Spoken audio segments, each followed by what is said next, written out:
What is up, guys? Jeremy here from school.com/financial coaching. So this wealth versus riches theme that I've been leaning into here, I wanted to just emphasize again. I've been using different analogies, and I want to just double down on that to reiterate and to clarify that there is a wealth versus a riches reality and mindset for really every area of life, not just as it relates to money, but it's similar to a results oriented versus a process oriented framework for life. It's not quite identical to that, but the gist of wealth, wealth itself, the word wealth is a synonym to the word riches. To have a riches of a resource or riches in life, an abundance of financial resources, whatever it may be. Like, the word wealth and the word riches are synonyms. The stark contrast comes in the verb, which is get riches or create wealth. And often the wealth creation is might land with the result of you got wealthy, right? You got riches, but the process and the experience of that is so different. And the New Testament, and so I want to kind of highlight how this works in other areas, because the New Testament really comes hard against the mentality of getting rich. And it also, another theme that you just see in the New Testament is that it comes hard against the religious performers, right? The Pharisees of the day. And I wanted to lean into this as another example that I haven't really touched on yet. And the reason one of the reasons, at least, that I feel like Jesus and Paul, the New Testament writers and characters, lean into these two areas of life, for example, are because these were two areas that culturally had a high value, and as people of God have a high value. If you only read the Old Testament, it is obviously so clear, right, that God's people are called to live an upright and holy life before God, right? To know Him and be known by Him and to keep His commandments, right? A spiritual pursuit and a spiritual blessing is thematic throughout the whole entire Old Testament, no doubt about it. As is wealth. There's many verses and promises from God and covenants from God and principles and laws and proverbs and sayings, all geared towards financial blessing, riches, like wealth, things going well financially, and wisdom. Like, riches and wealth are accompanied by wisdom and are associated with wisdom throughout the Old Testament. It's a good thing. And so why in the New Testament would the language around riches be so often really quite negative, as well as the language around righteousness?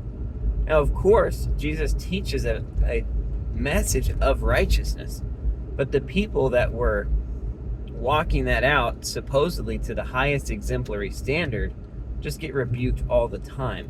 And I feel like what happened over time culturally is people lost sight of the creating a wealth of relationship with God, a wealth of spiritual abundance, a wealth of life in God, a wealth of righteousness. And they started attaching to the outward results, the outward implications of righteousness, or the outward implications of riches, of wealth, right? And they made it the goal to let me get this, because that will, if I can be associated with the outward metrics that are associated with these principles and values, then that can almost be a way to somehow validate that I am living in these values. Let me say that in a less complicated way. Let's go back to grades, for example. Let's say you feel like the Lord made it so clear that you are, like, that He wants you to learn, and He wants you to not only learn for yourself, but also so that you can teach, and that He, like, is pro education and pro knowledge by and large. And so you made it your goal, but if someone is very smart, if they've learned a lot, what they would have in a university is a 4.0. And so what you do is you make it your goal, like, let me just get a 4.0, so then I can prove that I am smart. Then I can prove that I have learned a lot. And I know that I'm supposed to be smart. I know that I'm supposed to have learned a lot. And as soon as you make that decision to prioritize the outward metric without honoring the process, you fall into dangers. You fall into many traps. This happens with riches. We've talked about it. If you make your goal to acquire a lot of money, to get rich, to get wealthy, then you fall into traps and you miss what should be the way your mind and heart are oriented, which is, I want to create wealth. I want to, with my creativity, with my hard work, with my diligence, with my love, with my service, with my perseverance, with my relational trust, with my strategic alignment of people and resources and projection and planning and wisdom, I want to build something that is valuable.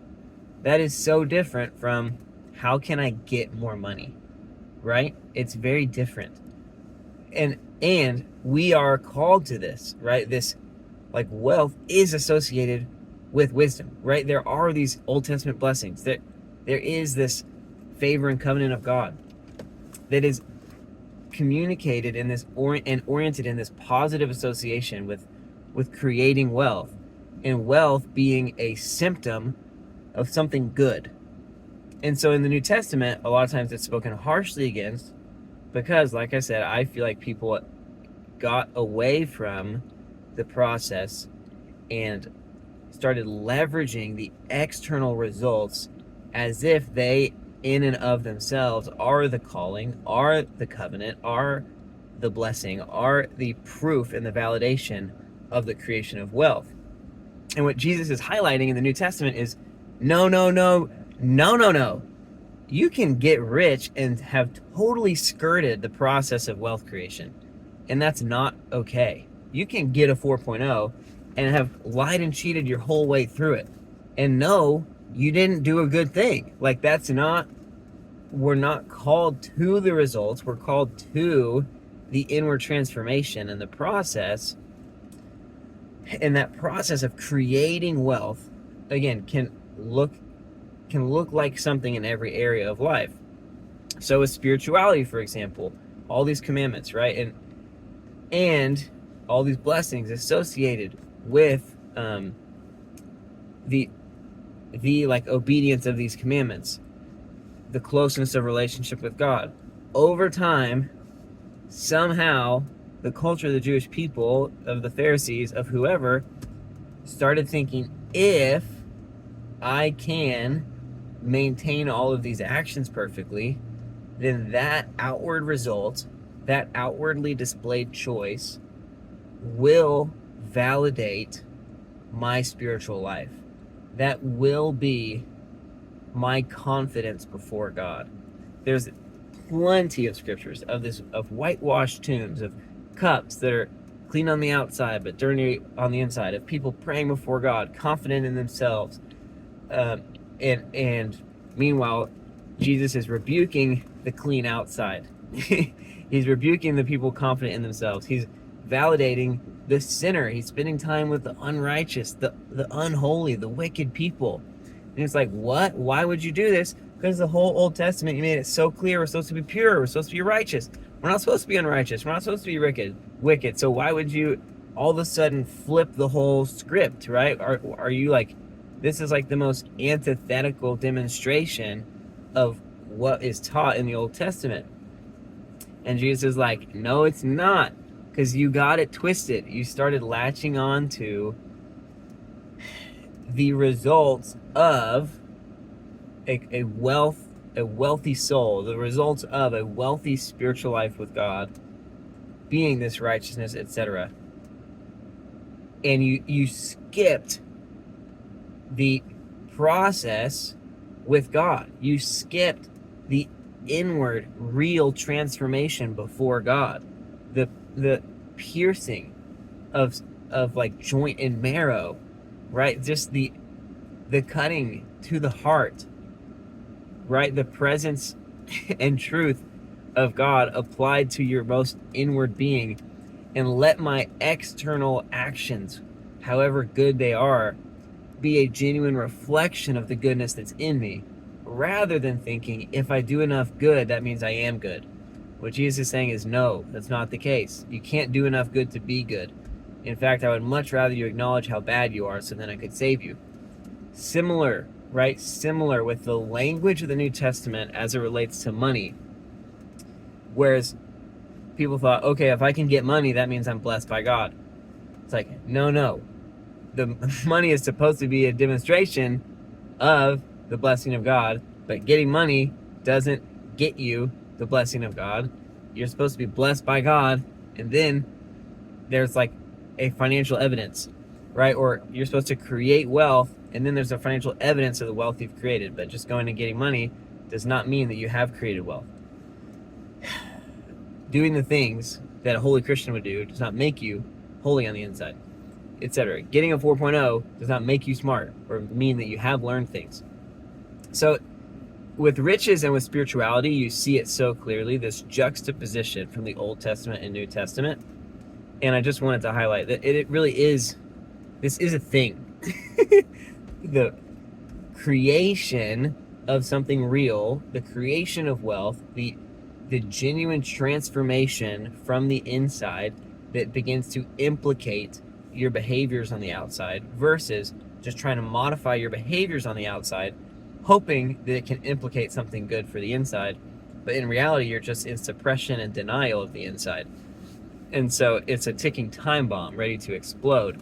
And you better hope it explodes while you're still alive on earth, instead of it exploding when you're like standing before the Lord and you're like, look at everything I've done. And he's like, hey, I never knew you, right? Look at all the money I have. Man, you never created anything of value. You just stole from people, right? Like all you did was act super stingy and suppress people and give them intentionally low wages and unrealistic expectations. And that's not impressive. That's not real wealth, right?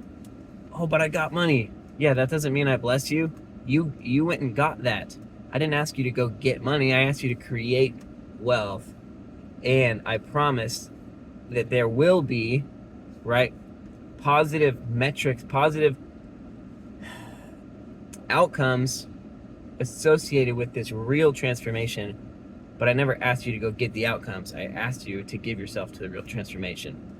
So that's what we're going after with creating wealth. We're going for the real thing, and let the outward metrics define us, not define our inside, but let them be a reflection of what is real.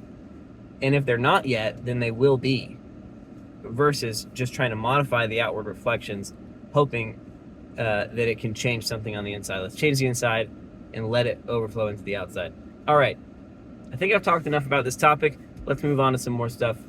But if anything's unclear, let me know, because we can go deeper. We can go deeper. That's all I got for y'all on this one. I'll talk to y'all soon.